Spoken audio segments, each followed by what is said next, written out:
First, I'd like to welcome you, because this is very important. I'm glad that you are attending this discussion.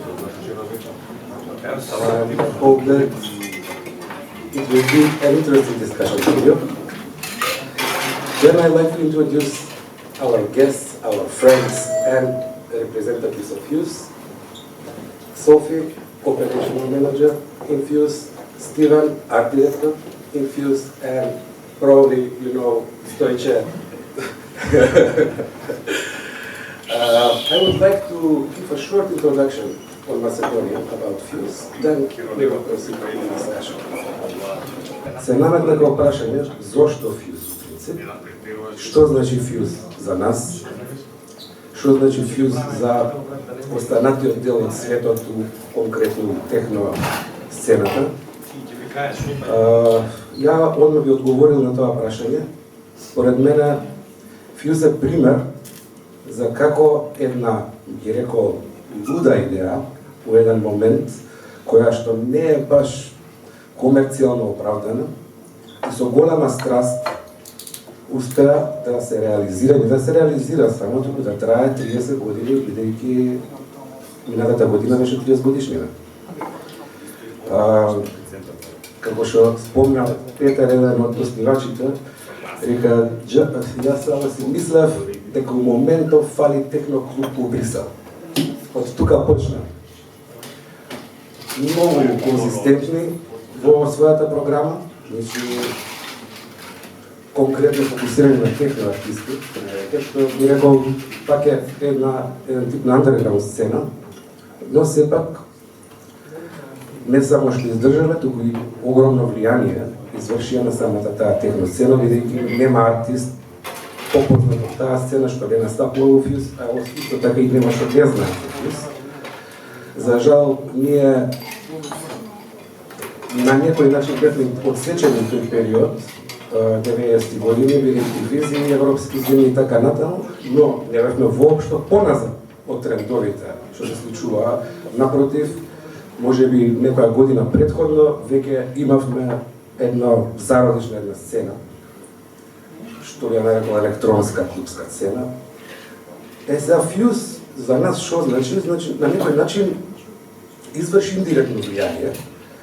Пак ја кажам, мал број на луѓе, страствени околу музика, доаѓавме, они практично со нивните изданија комуницираа со нас и преку тој број на луѓе мал што учествуваш у основање на локалнава сцена, практично пренесоа влијание. Сепак, без разлика, што немавме директна комуникација, но се да отидеме у Fuse, еве сега можам од тоа кажам и да се заблагодарам на нашите гости што Fuse го донесоа во Скопје. И би сакал еден топол аплауз, welcome to our guests.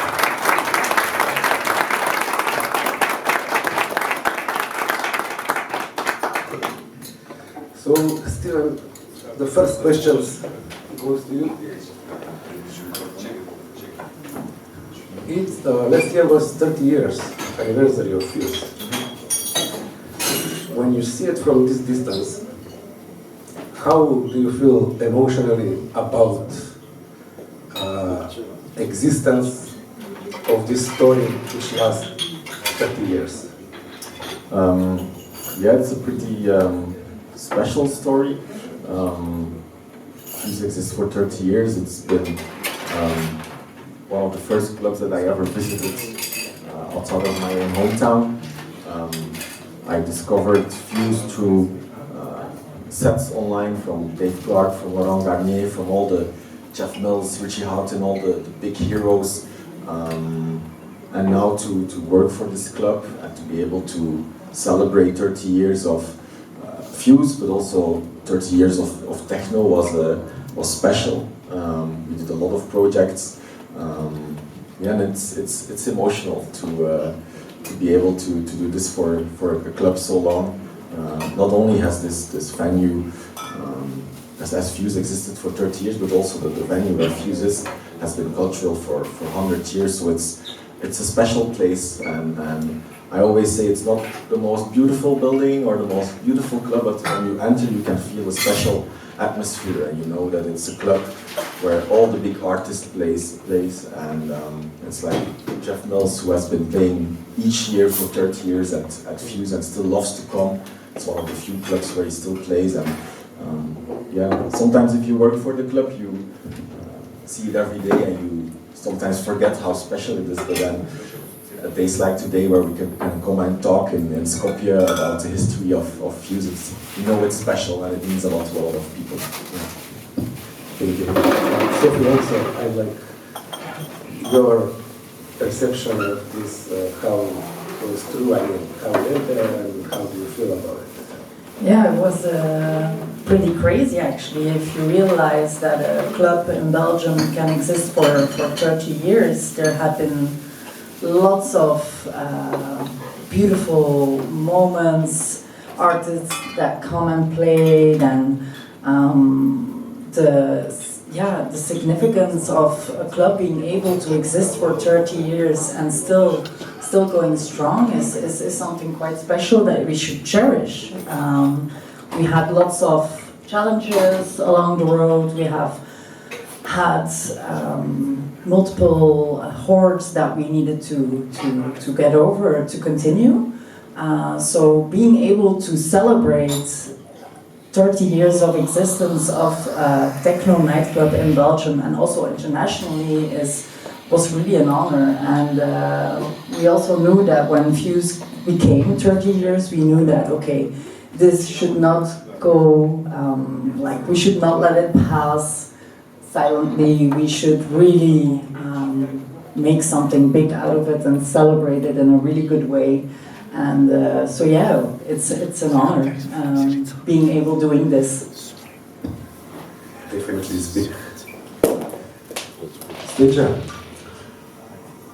because you already been playing in Fuse, how do you feel about it?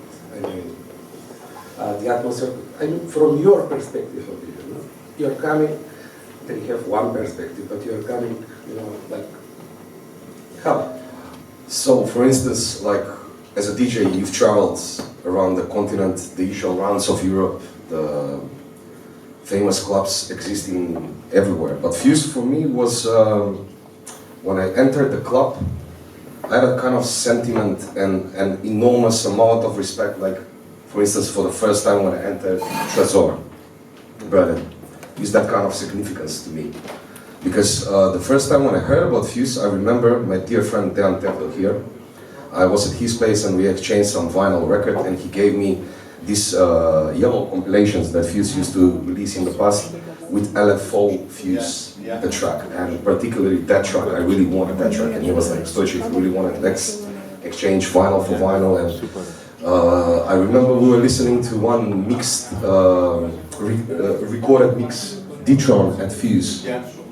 And me and Teflo have been studying this mix from a DJ perspective, technical perspective, how good of a DJ D-Tron is, and what is this club, and like, he transferred a lot of knowledge to me about what is Fuse, the existence of Fuse, and its role in spreading the techno culture across the European continent is of a major significance. Nobody can deny that. And when we got in contact with Steven for the release of Fuse, and later on my agency just let me know there is a request coming up for you that you're gonna be playing on a label night with the other artists that have released on the label. I was like, whoa, this is big, you get to play almost every weekend, but playing at Fuse to me emotionally means something special, because I know what kind of leverage this club has in my own perception, like on what kind of level I put Fuse in my own in my own system of values about the role it played as a club. And I think Fuse brought the techno sound available to masses, not just in Belgium, I would say across the continent. Like, they managed to attract a lot of big names to come and play there. And if you ask Laurent Garnier or Dave Clarke, you go to Brussels, where they go? You simply go at Fuse. If you want to listen to techno, real classic techno, you go to Fuse. And for me, was like, how can I say, just an amazing mark to put it in your biography that you have ever stepped in here as a DJ, you know. And playing there is another when you're gonna see this DJ, how powerful is the sound, and the white guy is creating miracles during your DJ set, and like you're seeing this vision in front of you, like how powerful is the sound in combined with the lights, and I'm like, this is techno definition. Yeah, simple as that. Okay, Steven, regarding these 30 years, has this European tour last year, right?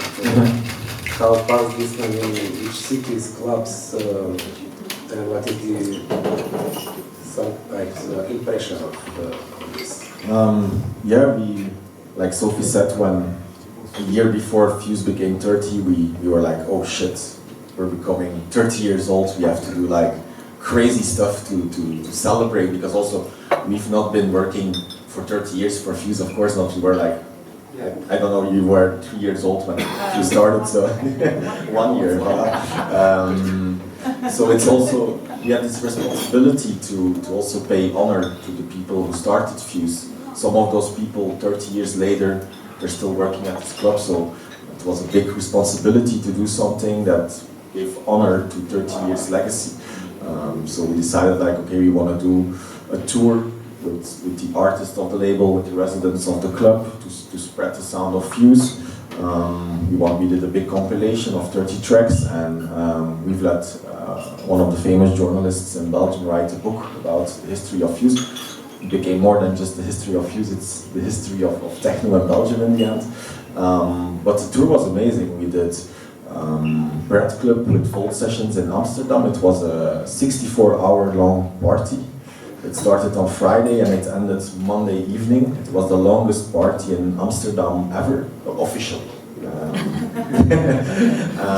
We did RSO in Berlin, we did Bassiani in Tbilisi, we did Razmatas in Barcelona, we did Paris, we did Fabric in London. So we also tried to connect with clubs who share the same values, who made an impact on techno and electronic music. So we really tried to look for similar crews, similar clubs.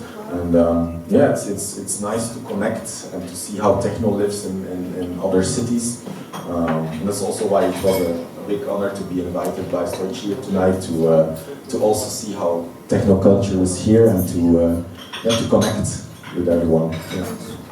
This takes me to the next question, you know, because okay, 30 years of vibrant scene. How do you see today? Has the impression that Brussels has a pretty much vibrant and dynamic techno scene. But also, I'm interested about emerging artists, you know, what Brussels and Belgium we have a very big scene. We're a small country, small 10 million people, but every city has like 2, 3, 4 clubs. We have big festivals, big events. It's really, it changed in the last years. And if you compare it like 10 years ago when we started to organize parties, we also started an agency because we saw all these amazing talents from Ghent and from Brussels making amazing records on 2 labels, but no one was booking them on parties. It was like, oh, it's just a local DJ. We don't carry one big names, and we were like, okay, but this is a guy from here who makes super good music. So we started the agency, and if you compare now, you have a lot of producers, a lot of good DJs who travel around the world, like Farah, who's going to play here tonight.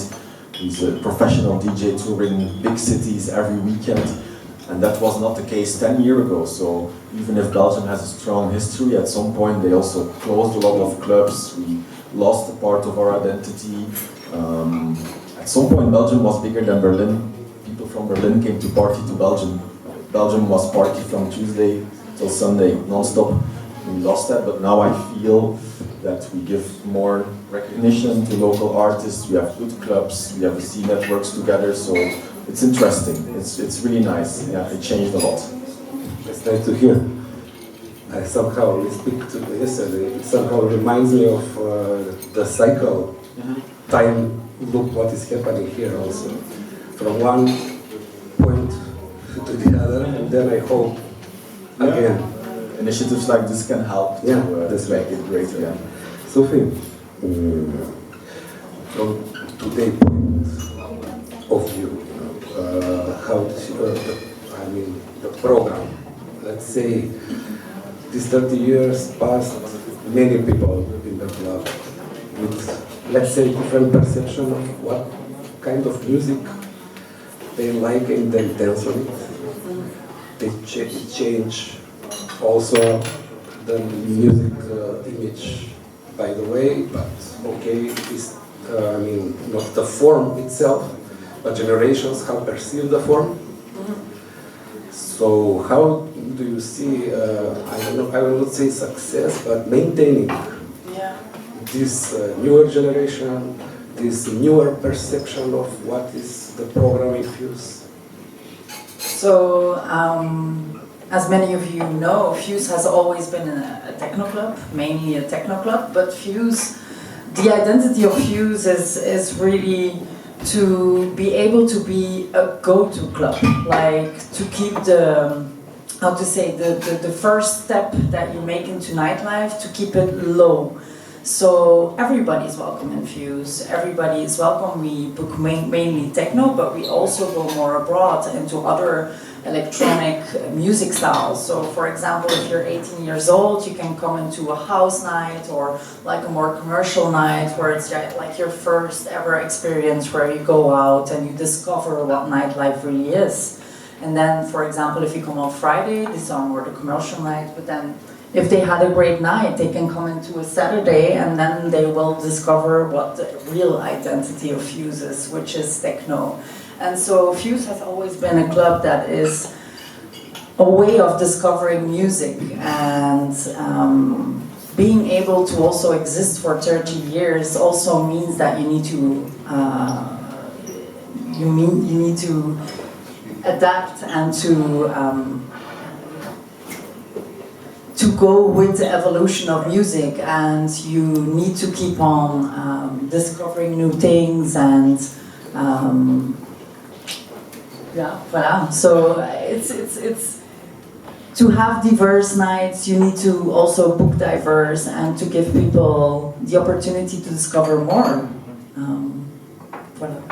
Partially, I wanted also Steven on this issue about like, let's say, sustainability, success, or that Sophie says, it is an answer, but anyway, your perception of how it goes, also maintaining emerging trends. And yeah, I think unless you're a club in Berlin, which is so big and has so many tourists, it's almost impossible to only do Friday, Saturday, always just techno and the same kind of techno. So you need to book more diverse genres, and as Sophie said, we try to have an idea about it. Like on Saturday we really try to bring the good techno that people know Fuse for. On Friday we go all directions, and that's how we bring new people sometimes to the club. They indeed come for a commercial night and they love electronic music, they love the club, and the next day they're back and then they discover Stoicher who's playing. And that's for us a way to put people in and to, for us as a club, be sustainable and do good nights. And it's also the choice that we make, like our residents, our label, it's all solid techno. We do those kind of projects we don't do with other genres or with more commercial stuff. Like if it's something that gives an identity to our club, it's the good kind of old school techno that people know Fuse for. So we have a lot of debates in the team, like, okay, we're gonna do a project next to the club, or we're gonna do a release or a compilation or a book, and then we really discuss, well, like, okay, how do we want to present Fuse, and does it match with the identity of the club that we've been having for many years? And for me, this is the goal, like, how do you present yourself and the choices you make. I think that's an important lesson. Not a lot of clubs have the luxury to do just techno every week. And I think that's the same here in Skopje. Like, it's a small scene, so you should keep it interesting. Yeah. This goes also to the label and publishing thing, because probably it's a big part also of continuity and to hold steady on this position. So it was the label in 90s bringing up compilation, I think, Yeah. in the system. Yeah, in the 90s it was mostly, I think that's why how most of us got to know Fuse. It was mix CDs, like Dave Clarke, Shinedu, D-Tron, all this kind of stuff, and then 10 years, 15 years Fuse, it was these compilations like the yellow one of 10 years Fuse. It then stopped a bit, but like when we took over, we were like, hey, this is how we got to know Fuse. Like there was so many mix CDs of DJs. Actually, my question. You restarted actually the label under the name Fuse Imprint, right? Yeah. So what is the idea behind that? The idea was also simple, like we have some very good resident DJs who make amazing music, like Altenbaas, like Farah. It gives an identity to the club, and we also felt like it's good to present ourselves again on an international level, and to not just be a club, but really have this techno identity and to spread it out more. And I think this kind of thing, like a mix CD or a label, it's important. It's an important way for people to discover the club and preserve your legacy. And it's also a good way for us as a club to make connections. Like with Stoician's release, it led to us being here today. It allows us to do stuff that if we would just be a club, it would not be possible. So it gives way more chances, and it's an interesting way to present ourselves in another way, in another dimension. So, Stoica, this is also from your point of view, how happened to make this collaboration with Fuse, and you have now already track on it, EP, right? So what means for you this? For me to have a release on Fuse means immense. It's immense to have it in your city as an artist. Fuse has been, I don't know, a benchmark label, I would say, throughout the 90s, throughout the 2000s, and now reintroducing the label in another form of author music and EPs from artists. It's refreshing, and I think the label has been doing pretty well in the last 2 years, like got the attention of many DJs, and I received the offer from Altenbaas, who I think is running the label together with you, Steven, and Altenbaas just wrote me, hey Stoica, I love your music, I've been playing your tangible assets number 8 very often, would you be interested in doing an EP for Fuse? Was straightforward answer, of course, and I apologize to him that it took a while to make the music because I put big emphasis on the production side. I had to change studios with my moving from Berlin to Madrid and making the acoustic treatment in Madrid, finally learning the sound and being able to make a solid mix down in the new studio environment. So I made these 4 tracks, and I have like internal self-system of evaluation of music. I'm very self-critical about my music, and when I felt it's the right moment to send the demo material over, I just hit to Altenbaas, bro, let's have the call, here's the demo material, please listen to it and let me know. It was straightforward, yes, and I could not be happier. The contract was sent, the EP was signed, and I'm very, very happy to see the figures, the numbers, and the enormous amount of support and feedback that I received because of this EP. Last year has been like the cutting edge for me. Like this record, I think it helped also like my artist career to move forward and to introduce my music to people that previously maybe haven't heard my music or something like that. So Fuse as a label brings you a big platform. So I think it was like nothing more than just a positive thing. Yeah. So let's go a little bit on the dark side. Not techno, but society problems. So we know a lot of clubs, closed doors European clubs. You have a situation last year, I think? 2 years ago. 2 years ago, and then sign petition people who love Fuse, like more than 70,000? 70,000. 70, yeah. It's a big, huge support. And what happened? How this social network or I don't know petition helps to restart or to somehow fight with this idea of closing the club. First of all, why closing is the question. So we had some noise pollution towards a neighbor, and it has been going on for 10 years, I think, that the guy wanted to close us. And it came to a point where we really were forced to close our doors 2 years ago in January, February. And I think it was very bad for Fuse, but in the end it also gave lots of new insights through the petition, for example, because we closed, Fuse needed to close, and we did an official statement online on the internet, and yeah, people went crazy. They were like, it is not possible that an institution like Fuse needs to close its doors, because where will this end? If we close such a historical place, what does it mean for the future of nightlife? What does it mean for the future of electronic music? And I think the municipality of Brussels knew the significance of Fuse, but they also hardly underestimated the influence that it would have, because indeed we had people signing the petition internationally, big artists, people who came to Fuse in the early age, new kids. So we had 70,000 people signing this petition, and the city was on fire. They realized how important Fuse was, but that really put a benchmark of, okay, this is such an important place for people, so we need to do something about it. And it led to, when we have had COVID, we had, luckily we had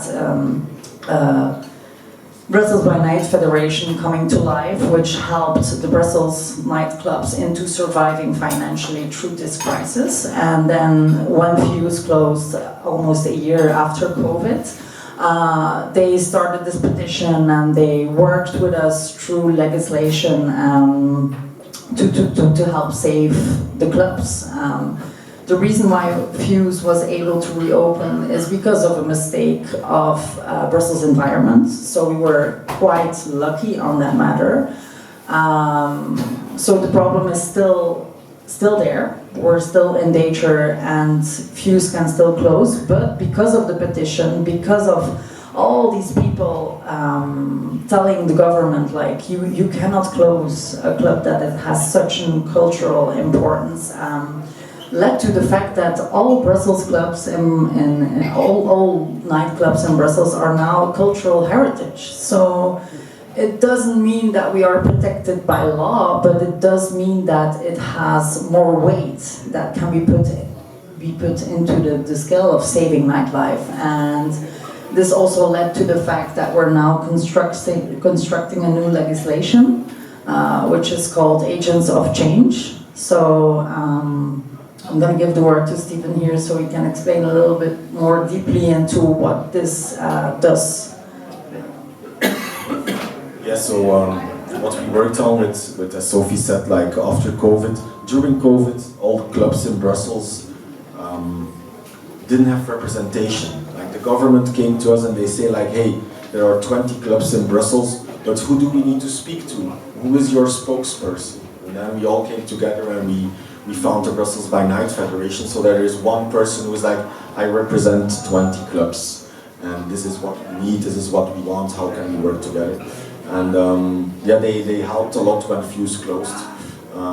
They lobbied with the government, they started the petition for us, and now we're working on protecting all clubs in Brussels. So the first step was that Brussels nightlife is now indeed cultural heritage, which is very big because it means that the government says electronic music is culture, which in a lot of cities and in a lot of countries electronic music is not seen as classic music, as rock. It's still something like it's synthesizers, electronic music. It's not real music. So this step for nightlife to be recognized as culture by the city was a very first big step. It's in the law that we are recognized as culture. And what's now interesting is, on this law, we're now going to build new laws that say like, hey, a nightclub is cultural heritage. And to protect this cultural heritage, we're going to do agent of change. And what does agent of change mean? It means if you were there first, you are protected. If someone comes next to you and builds an apartment, they need to isolate. It's not like you buy an apartment and you're like, you make noise, you have to isolate. No, no, no, you were there first, you have to do it. But also on the other hand, if you arrive somewhere as a club later, it's you as a club who has to isolate and protect the neighbors that were already there. So that's how we managed to sell it to the city. It was like, it's not just for clubs. It protects the citizens and it protects the clubs. It's a two-way direction. And now the next step is to build even another law to give more protection again to clubs. So it goes very slow with politics. It's a work of years, but since the cultural heritage, we've managed to really build something and to protect clubs. But as Sophie said, right now it's still not. We're still constructing these laws. In April, agent of change should be active because out of the 20 clubs in Brussels, 10 have issues with neighbors and are threatened to be closed. So it's very much needed. Yeah. This is great, cultural heritage. I mean, it's a big step. It's a very big step. Sven, you lived in Berlin for 12 years, I think, right? Now you are in Madrid, also traveling a lot, different venues, cities. Somehow we feel that you are a bridge between Skopje and this international scene. So how do you see, from your experience, from these cities and this club life, let's say, in comparison with Skopje cultural heritage, I would say, and protect, I mean, as an experience, you see this story, probably it's some kind of experience that we should somehow think about it, you know? Yes, of course, just I think being realistic and coming from Skopje in key with what is happening in the city, I'm informed constantly because it's my prime interest that my home city retains vibrant and dynamic nightlife. It's in my interest because I love coming home, you know, I love coming here and seeing that great things are happening, new clubs are opening. The structure of the nightlife has taken another form right now, where the people pay importance of how a sound system should sound, how inside design of the club should sound, how important is the lighting, the design, and having a team working around the club. So I think knowing the history of how Skopje was back in the day and how it is right now, I can say that cities change. Skopje has changed as well. Some cities change for the better, some cities change for the worse, depending on certain circumstances. I think Skopje, for the size of the city and capacity that it has, I can say that it has a very, very solid ground to retain this dynamic and pulsive nightlife, because we have an enormous talent here. We have a lot of DJs and artists. Like, we have a sentiment towards electronic music that is real, that has existed throughout the last 3 decades. We have enormous talent, we have very good DJs, and we have every potential to make something out of this that is gonna exist in a valuable form in the future. But for this we need unity, for this we need plan, for this we need strategy, and also we need to have a voice and power within the city and local government, within our ministries and stuff, that somebody is listening. I don't think Skopje still is on.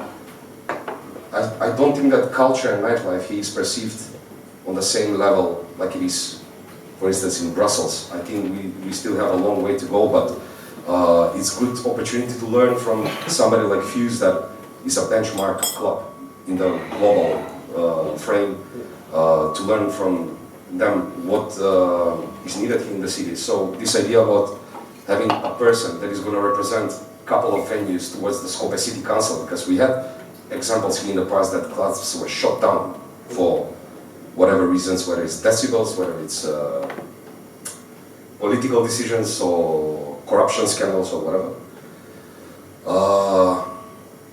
It would be really a pity if we don't succeed like a united voice in protecting our culture and our nightlife, because Skopje is one of the fundamental beauties of Skopje, our culture and sentiment towards a nightlife. Like, we remember in the 90s where people from Belgrade, from Thessaloniki, from Bulgaria, from Sofia were coming here to party.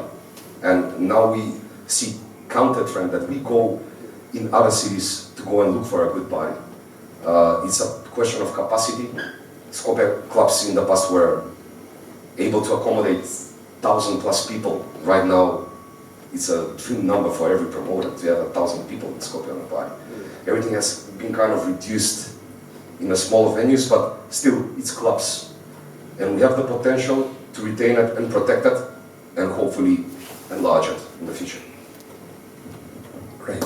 Steven, we remember back in the 90s, Fuse was one, maybe the only one, founder of the festival Isle of Techno, which was just focused on techno music. And these days, I mean, these years, somehow you've restarted this idea and made this Crossroads Festival. So can you tell us something more about it? Yes, Crossroads is our summer festival. We didn't announce the lineup yet, but Storch will be playing this week, this year too. So everyone should come and visit. But it's we didn't have per se the ambition to start the festival, but we found an amazing location in the heart of Brussels. It's like a very big park, but it's underneath the bridges. All the cars of Brussels that drive around the city drive over these bridges, and we're underneath it, so it really looks like a 90s rave. And we found this location and we were like, okay, we have to throw a party here. And it's a bit, with Crossroads, it's a bit, we do the same as we do in the club. It's 3 stages. One is old school 90s techno, Oscar Mulero, VVS1, Planetary Assault Systems, the big names. One stage is more house and drum and bass, and one is a bit more faster, bit of tech trance, hardware techno. So we do the full spectrum of what we do with the club, but then over 3 stages and 2 days, and then you have after parties in the club. So it's really 2 days of long and hard partying. Yeah. Okay, let's take a look at the future. This question is for both of you. How do you see future development? I mean, what is the challenges? Is it any plan, some vision, strategy for it? Well, I think we already touched some important subjects on that matter. That is that it is important for clubs to have a voice, someone who speaks for them to the municipality, to be able to create some safety and to also be able to express even more how important nightlife can be for a city. Because I think politicians still need to learn a lot about what makes their city important, what makes that somebody wants to live there. And for example, this question was also asked, like, from the political parties to the people who live in Brussels, like, what is the main reason why you want to come and live in the city of Brussels? And number 3 of the response was, I want to live in Brussels because of nightlife and because I can go to clubs over there. So this is a real eye-opener for some politicians that they cannot underestimate the importance of having a vibrant nightlife in your city. So having a voice, sorry, having someone defending your rights, having someone who's able to defend the importance of a nightlife in your city is important. And we have multiple examples already happening. We have the Berlin Club Commission, we have the Amsterdam Club Commission, we have it now happening very recently also in UK, we have it happening in Brussels. So you see there's a trend happening here. So I think if we all want to continue this legacy, and also for Skopje, for example,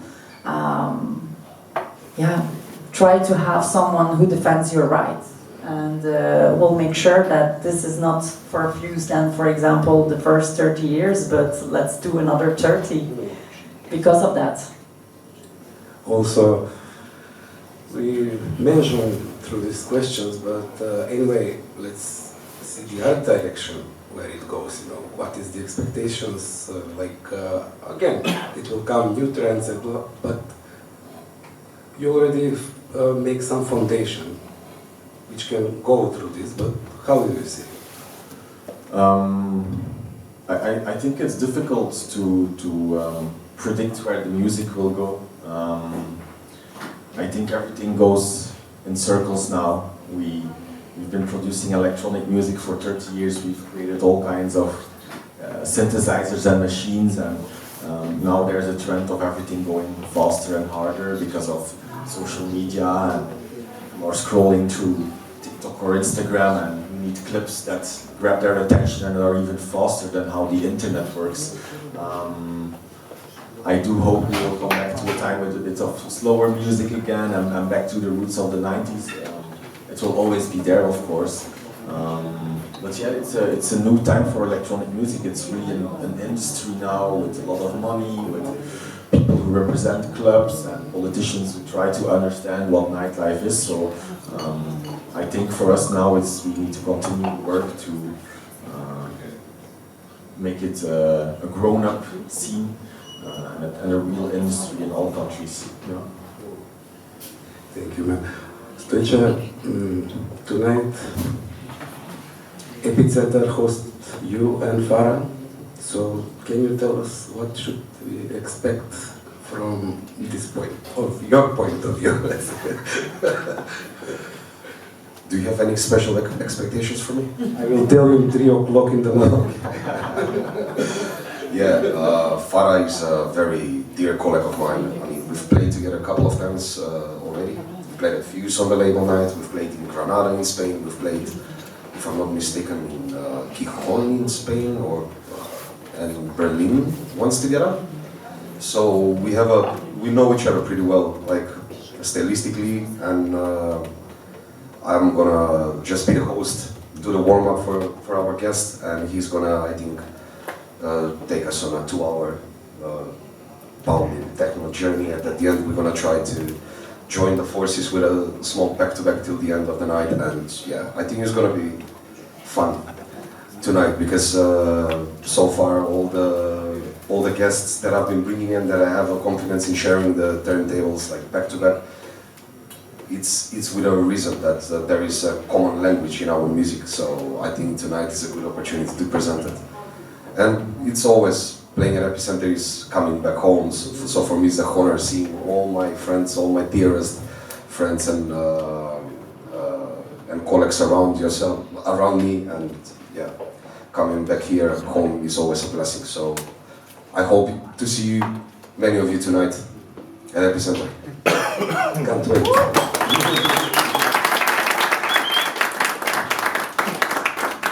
I would like to bring the audience in the conversation. If someone has If Maciej wants to ask any questions. question. Who will take Farah?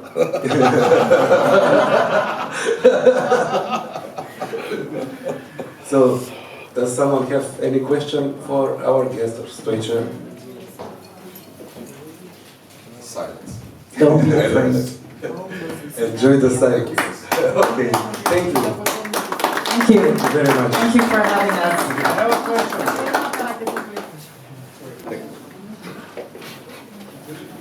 Introduce yourself first. Hi, nice to meet you. My name is Victor. You spoke about a lot of the changes after COVID, but more into like how the people change and everything. But let's say I don't run a club, but let's say I run a club. Like I want to know, how did you fight the economics that changed the world we live in, and did it affect you in a way? Like, did you have to do something to cope with everything's being skyrocketing with the prices and everything? Like, still the underground scene is kind of like, it used to be isolated, but reality is we live in 2025 and everything goes up and you have to pay the drinks you're getting, the bills and everything. So how did that affect the Fuse? And like, an honest opinion, was it in a better way or a worse way?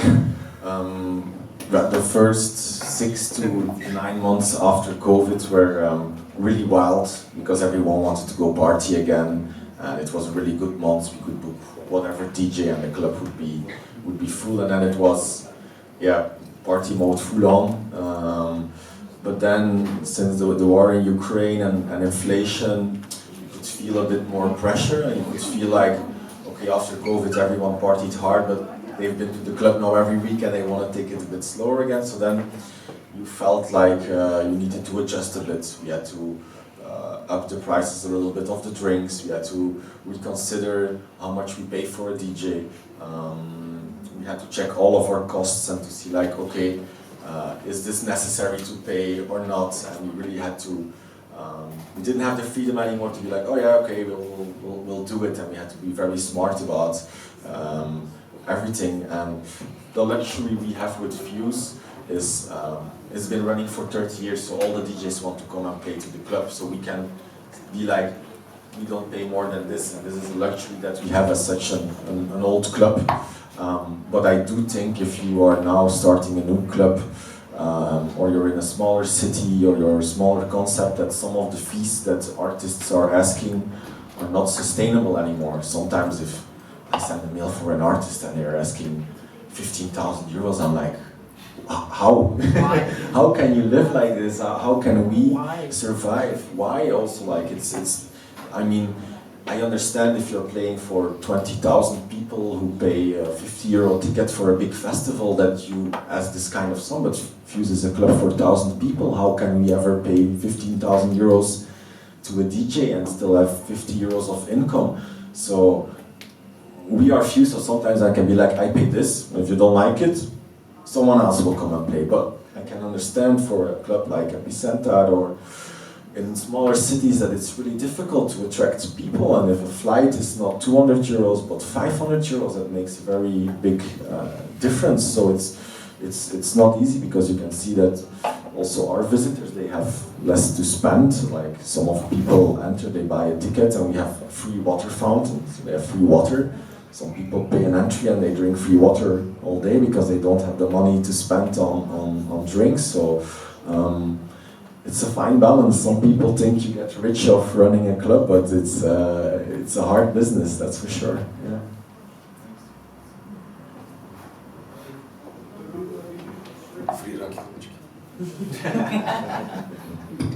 Just as a follow-up, like, an honest.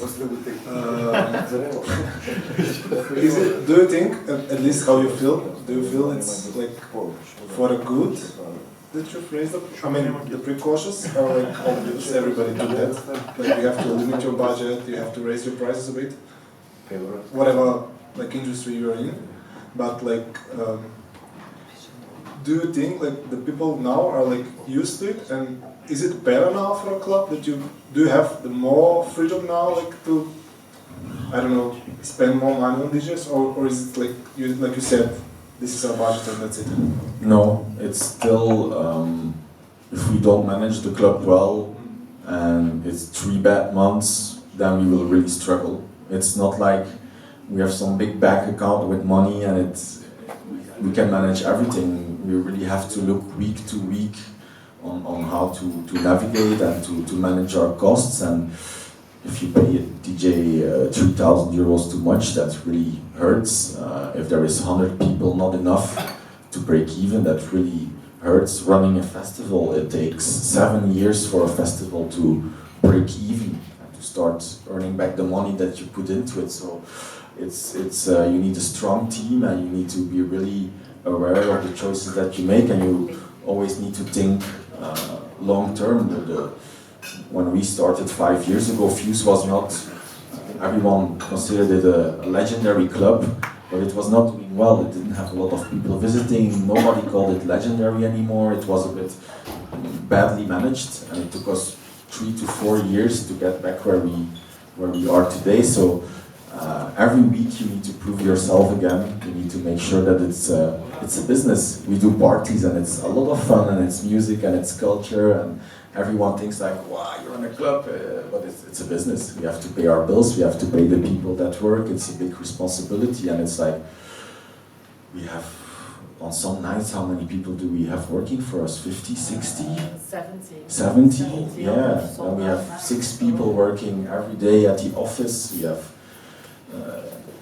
people who design things. We have an awareness team running around the club. Like, we really try to bring high quality, but that comes with extreme high costs. So it's really finding this good balance between quality and making a living. And I think wherever, which country, whatever the situation, it's, you know, first you had COVID and you were like, oh, nice, that's gone, we're good. And then 8 months later they close you down and you're like, fuck, again. And then Ukraine happens and it's inflation, you're like, oh, third crisis, 3 years, and every year it's something again. And I think any club owner or any party organizer can relate. Like, you always have issues to fight, government to fight, financial issues to fight, DJs to convince people to get into your club. It's hard work, but we're all a bit crazy and we love it, so we do it. Thank you. Thank you. Gracias.